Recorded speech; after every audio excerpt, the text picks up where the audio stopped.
트러스 쇼크라고 하는 게 있더라고요. 일본의 이제 노동당 총리였던 리즈 트러스가 이제 취임하면서 엄청난 규모의 이제 감세 정책을 펼치면서 영국의 국채가 금리가 이제 올라가고 전국이 되게 혼란스러웠던 때가 있었다고 합니다. 그런 것 때문에 그 트러스 총리는 무려 49일 만에 이제 총리직을 사임하고 영국에 엄청난 혼란을 불러왔다고 합니다. 그래서 지금도 이제 영국에서는 뭐라고 얘기하냐?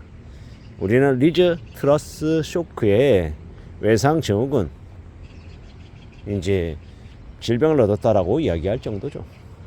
그랬던 것들이 최근에 일본에서 비슷하게 재현되고 있어서 논란이 되고 있다고 합니다. 일본판 트러스 쇼크라고 이야기하는데요. 일본에서 소비세를 한국으로 치면 부가가치세죠. 10%이던 걸 8%로 낮추자. 그리고 이제 다른 여러 가지의 감세 정책을 펼치자라고 이야기하는 것 같습니다. 그렇게 되면 당장 포퓰리즘으로 표를 많이 얻을 수 있을 거라고 생각한 정치권에서 이제 그러한 정책들을 계속 내보내고 있는데, 이시바 시게루 총리는 그 정책에 반대 입장을 내보이는데, 뭐 이런 이야기만으로도 일본이 경제적으로 조금 몸살을 앓고 있는 것 같습니다. 이러한 이야기를 왜 하느냐? 그래서 한국은 어떠냐? 한국을 좀 얘기해보고 싶어서 말하는 거죠. 지금 현재 부동산 거래가 많이 실종되면서 지방 정부들 세수 부족에 허덕이고 있습니다. 한국의 재정도 그닥 이렇게 중앙정부 재정도 그닥 좋은 편이 아니죠.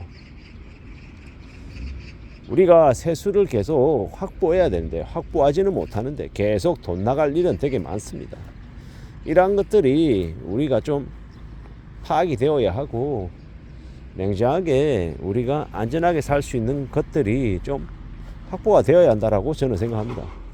그런 것 없이 그냥 퍼주기만 하고 세금만 마구 써대다 보면 나중에 그 부족한 세수는 누가 메꿀 거냐라는 겁니다. 결국은 젊은 세대들에게 다 책임을 전가시킬 게 아닌가라는 그런 우려, 염려 이런 것들이 생기고 있습니다. 잘 생각해야 되지 않나 라고 좀 조심스레 말씀을 좀 드려보고 싶습니다. 돈 준다라고 하면 싫어할 사람이 누가 있겠냐마는, 돈으로 공짜 점심 기대하는 건 무리이죠. 공짜 점심은 힘들다라고 봐야 되겠습니다. 공짜 점심을 기대하면 나중에 더 큰 대가를 치르게 되어 있죠. 새로운 정부에서 이것도 돈 준다, 저것도 돈 준다, 그런 것들이 계속 뭐 주기만 하면 도대체 돈은 누가 확보하느냐라는 거죠. 그런 것들을 잘 공유할 필요가 있겠다라고 이제 조심스레 생각을 해봅니다. 살아간다라는 게 우리가 벌어들이는 돈의 이제 범위 안에서 써야, 그래야 이제 안정적인 이제 삶을 살 수 있는 겁니다. 버는 돈보다 쓰는 돈이 많으면 어떻게 됩니까? 그 쓰는 돈이 많은 것 때문에 이제 언제든 순식간에 올라갈 수 있다라는 거죠. 빚이 없는 개인의 삶이 되게 평온하고 안정적이죠. 마찬가지로 나라도 정부도 빚이 최소로 유지가 되어야, 그래야 좀 그래도 안정적으로 살아갈 수 있다라고 생각합니다. 국민들이 안정적으로 살아갈 수 있게끔 여건들이 만들어져야 되잖아요. 그런데 그런 것 없이 계속해서 좀 방만하게 움직이고 거품 일으켜서 경제 성장을 올리고 부동산 건설업계에 계속 온갖 세금으로 사주고 이러다 보면 결국엔 그로 인한 대가를 치르는 건 이 국민들이다라는 생각이 듭니다. 앞으로 경제적인 어려움이 닥칠 수 있다라는 이야기를 되게 많이 하는데, 정부에서는 또 그 경제적인 이제 어려움을, 내수 실종을 뒤바꾸기 위해서 엄청난 거품을 만든다라는 이야기도 많이 나오는데, 저는 이제 두려운 마음들이 많이 드는 거죠. 정부에서 대규모 감세 정책을 펼치고 또한 거품을 일으키고 이러면 그 거품에 취해서 그 이제 엄청난 이제 포퓰리즘 정책으로 사람들이 다 흥청망청거리다가 나중에 되게 어려워질까봐 그게 많이 걱정스럽고 많이 우려스러운 거죠. 우리의 삶을 어떻게 관리해 나갈 수 있을까?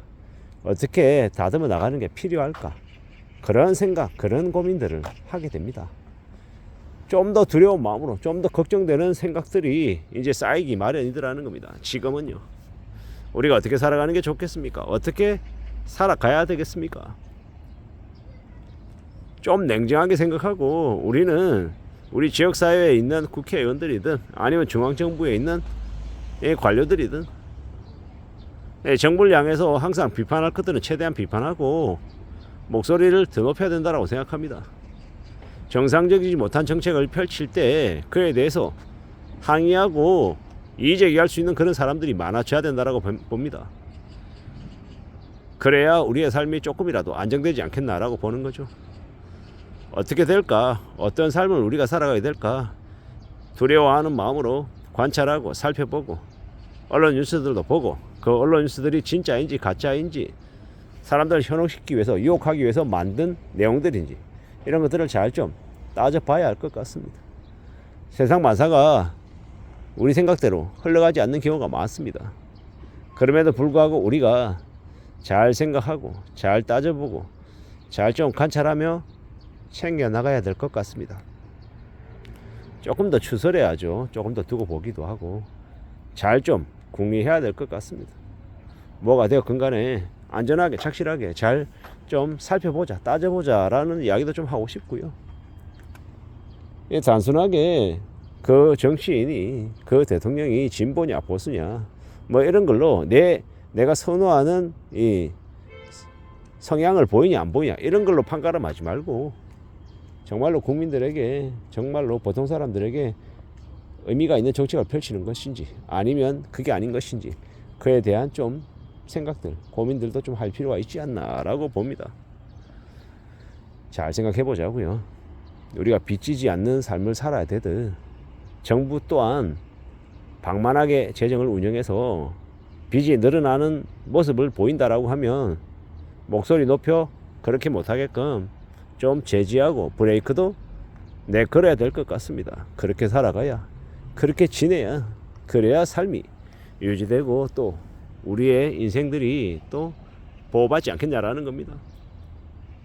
어떤 이제 시간들이 우리 앞에 펼쳐질지 좀 많은 두려움들이 생깁니다. 걱정도 좀 있고요. 저만 그러겠냐? 다른 사람들도 마찬가지일 것 같습니다. 앞으로 우리가 살아가는 시대에 우리가 어떻게 살아가고 어떻게 또 극복하며 또 나아지게 만들 수 있을지 그에 대한 고민을 생각을 잘 하며 지내는 게 필요할 것 같습니다. 이상입니다.